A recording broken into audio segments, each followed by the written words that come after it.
Good morning. तो अभी ना बज रहा है सिर्फ 7 बजा हुआ है। थोड़ा लेट में उठे हैं सो कर के सच है। और बाहर ना बारिश हो रखी है, मौसम भी बहुत अजीब सा। इस साइड धूप है, इधर बादल निकले हुए दिखाओ, वही सब बादल छाए हुए बहुत काले काले हैं, ठीक है। और शायद और इस साइड में धूप निकली हुई है, इसलिए इसका जो रिफ्लेक्ट है शायद नहीं पड़ रहा है। इस साइड में धूप है, ये देखो ज़मीन भीगी हुई है। मतलब अजीब सा मौसम छाया हुआ है चारों तरफ यार। देखो सब ऐसा फैला हुआ है कि कल मैंने आके कुछ किया नहीं है, आगे सिर्फ बिस्तर पे सो गई हूँ बस। तो अभी ना पूरा सब कुछ ठीक करना पड़ेगा मेरे को, सब कुछ धूल मिट्टी जमी हुई ना, इसको सबसे पहले तो मैं इसको साफ़ करने वाली हूँ। बहुत गंदा हो रखा है यार सब कुछ। देखो कैसे फैल सा गया है 2-3 दिन में ही। बारिश शुरू हो जा रही है और धूप गर्मी ठंडी सब एक साथ ही हो रही, पता है इस टाइम यहाँ पर।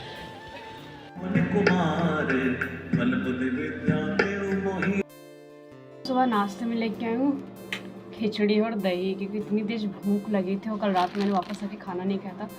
भूख के मारे मेरी तो जान निकल रही थी और पेट भी दर्द हो रहा था, इसलिए खिचड़ी खा रहे हैं। तो अभी हम लोग रेडी होकर के निकल रहे हैं लाइब्रेरी के लिए, ठीक है। और यहाँ पे होली के देखो, ये होली के कुछ अभी निशान यहाँ पड़े हुए, कैसे कपड़े सब लोगों के बाहर पड़े हुए हैं। और लाइब्रेरी तो जा रही थी अभी, और इतने टाइम से लाइब्रेरी मुझे लग रहा बंद थी, क्योंकि मैं जब लाइब्रेरी पहुँची तो वहाँ पे लोगों ने मुझसे पूछा कि कल लाइब्रेरी खुली थी नहीं, क्या मैं कैसे बताऊँ कि मैं यहाँ खुद नहीं थी, मैं उनको कैसे अपडेट दूँ। तो फिलहाल अभी स्टार्ट करते हैं अपना जो कुछ भी करना है। मैं जो न्यू नोट्स वगैरह जो कॉपी लेकर आई थी वो भी 2 कॉपियाँ लेकर के भी आई हूँ। और बाकी आज देखो मुझे समझ नहीं आता क्या करूँ, क्योंकि अभी ना एकदम नया नया से दोबारा से स्टार्ट करना था। उस टाइम तो मेरा ज्योग्राफी का रिवीजन वगैरह चल रहा था और हिस्ट्री ऑफ चल रहा था। तो जो मैंने शेड्यूल बना रखा था मंडे था, तो मंडे के हिसाब से भी मुझे ज्योग्राफी का रिवीजन ही करना था। तो मैंने सोचा चलो उसी को स्टार्ट करते हैं, बाकी कुछ नया नहीं करेंगे अभी। और उसके बाद हिस्ट्री ऑप्शनल क्लास कर लेंगे, फिर बाकी देखते हैं कि आगे क्या करना है। और अभी भी ना अब क्या हो रहा है, लाइब्रेरी में एसी चलने लगी है और मेरे ऊपर फ़ैन लगा हुआ है। अब यहाँ पे बैठ के और ज़्यादा ठंडी लगने लगती है। मैं कंफ्यूज रहती हूँ, बताओ मैं फ़ैन बंद करूँ तो और भी लोग बैठे हैं उनको भी प्रॉब्लम होगी, और एसी की वजह से रूम बहुत ज़्यादा, मतलब यहाँ के जो टेम्परेचर वो काफ़ी ठंडा हो चुका है। और इसीलिए मेरे पास ये जो watch time, digital watch time पड़ी हुई थी, इसको मैं यहाँ पे उठा के ले गई, क्योंकि यहाँ पे टाइम देखने का बहुत हो रहता है। क्योंकि आप फ़ोन में लेक्चर चलते रहते हैं, फिर वहाँ पे बार बार देखो तो माइंड इधर से उधर जाता रहता। तो टाइम के लिए मैंने डिजिटल वॉच यहीं उठा के रख दी है। और अभी ना बहुत टाइम से गर्म पानी पिया अभी नहीं, तो घर पे तो गर्म नहीं पीते हैं, बट यहाँ लाइब्रेरी में मिलता है तो मैं रख लेती हूँ कि 2-3 सिप लेते रहोगे तो तुमको नींद भी नहीं आएगी। तो ये अलग से मैंने कर रखा है कि मुझे पसंद है, और वो पेट दर्द के लिए थोड़ा फ़ायदेमंद रहता है, इसलिए भी कर रहे हैं, बाकी कुछ नहीं। तो अभी ज्योग्राफी में वर्ल्ड ज्योग्राफी चल रहा है, और जिसमें मैंने लेक्चर नंबर 1 से लगा के लेक्चर नंबर 10 तक का रिवीजन करना था। तो एक बार उनकी रीडिंग वगैरह हो गई थी, बट जो कॉन्सेप्ट मुझे समझ में नहीं आए थे उनको मैंने सोचा था लेक्चर से दोबारा से एक बार समझ लेंगे, क्योंकि कुछ टॉपिक ऐसे थे जो मैंने पढ़ तो रखे थे पर दोबारा से ऐसा लग रहा था कि माइंड से निकल गए थे। पढ़ने के बाद थोड़ा थोड़ा तो रिकॉल हो जा रहा था, बट अभी जो हूँ अच्छे से समझने के लिए मैंने सोचा ठीक है एक बार इनको दोबारा से क्लियर कर लेंगे, तो जो कुछ भी है वो दोबारा से क्लियर हो जाएगा। तो अभी सबसे पहले वर्ल्ड ज्योग्राफी को स्टार्ट किया था, और ये हमारी चलेगी 12-1 बजे तक चलेगी। 10 बज रहा है, 10 बजे में आई थी, तो 10 बजे लग के 12 से 1 बजे तक ही हम यही करेंगे अभी, ठीक है। आरंभिक पृथ्वी थी, इस पूरी घटना को समझना फिर आराम से लिखेंगे आज या कल में। आरंभिक पृथ्वी थी, और पृथ्वी में जब पहली भूपर्पटी का निर्माण हुआ, अर्थ क्रस्ट का निर्माण हुआ, तो पृथ्वी के इस भूपर्पटी के नीचे ही विविध प्रकार की गैसें तथा मैग्मा का संचयन होता रहा। कालांतर में हुआ क्या कि मैग्मा पृथ्वी को तोड़ तोड़कर कुछ।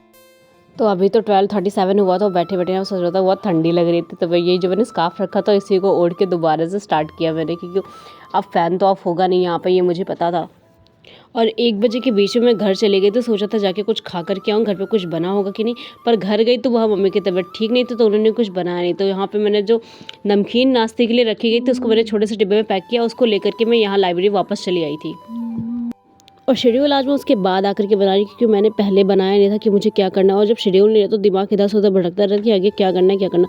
तो मैंने आज का और कल का भी बना के रख लिया था, बट मुझे नहीं पता था कल कुछ ऐसा होगा कि मैं दोबारा से अपना शेड्यूल पूरा नहीं कर पाऊँगी। इस टाइम पता नहीं क्या हो रहा है, जब से मार्च लगा है कुछ ना कुछ हो रहा है। पहले होली पड़ गई, फिर घर पे इधर से उधर हो गया, और अभी ये सब कुछ ऐसा चल रहा है ना, तो टाइम ऐसे बहुत ज़्यादा वो हो गया कि आप एक दिन पढ़ रहे हो, दूसरा दिन फिर ब्रेक हो जाता है, फिर दूसरा दिन पढ़ रहे हो, फिर अगले दिन ब्रेक मिल जा रहा है, पता नहीं क्या चल रहा है। तो अभी स्टार्ट करते हैं अपना हिस्ट्री ऑप्शनल, ठीक है।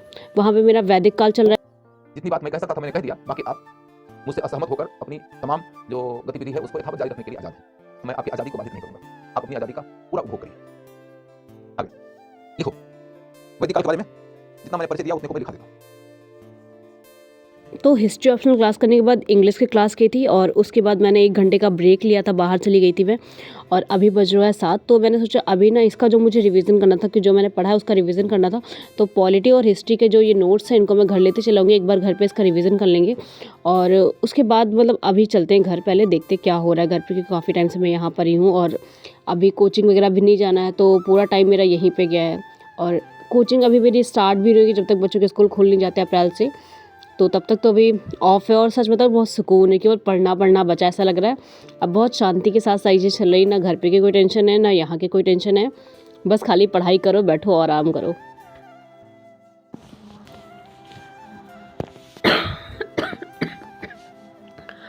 अभी ना सो कर उठे, क्या कहता है 6 बज रहा, 6 भी नहीं बजा पूरा पर। और मेरे घर में नानी की डेथ हो गई है, तो अभी फ़िलहाल हम लोग वहीं पे जा रहे हैं, देखते हैं।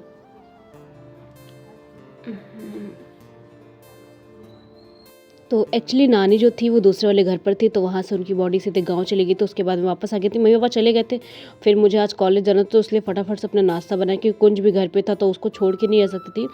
तो 12 बजे के टाइम पे मैं लाइब्रेरी से वहाँ कॉलेज के लिए निकलूँगी।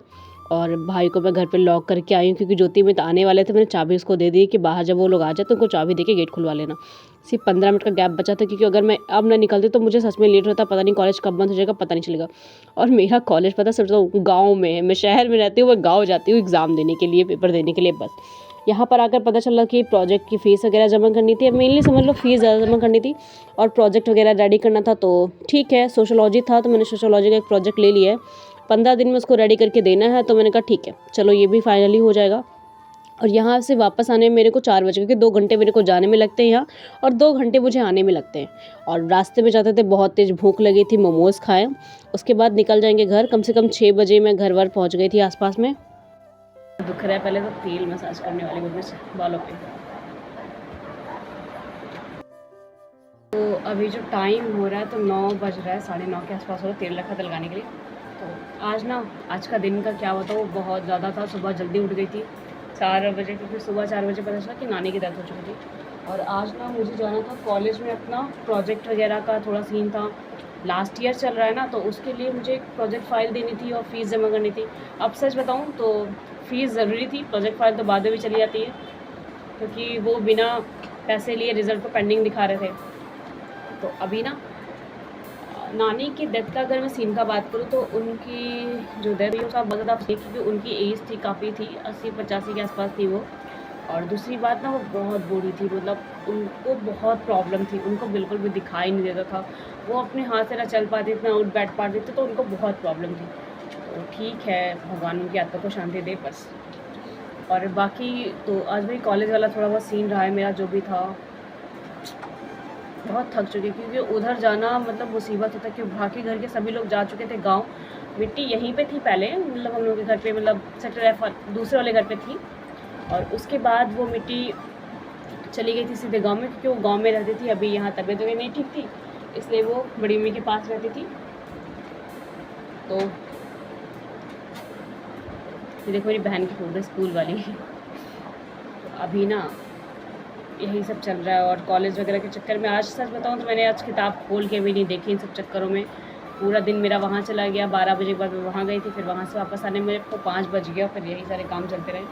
और आज मेरे को कुछ भी नहीं बोलना है, पता नहीं क्यों, मतलब मेरा मन ही नहीं कर रहा है कुछ ज़्यादा बोलने का। तो आज के ब्लॉग को हम यहीं एंड करेंगे, मिलेंगे नेक्स्ट वीडियो में। बाय बाय, गुड नाइट, सो जाओ।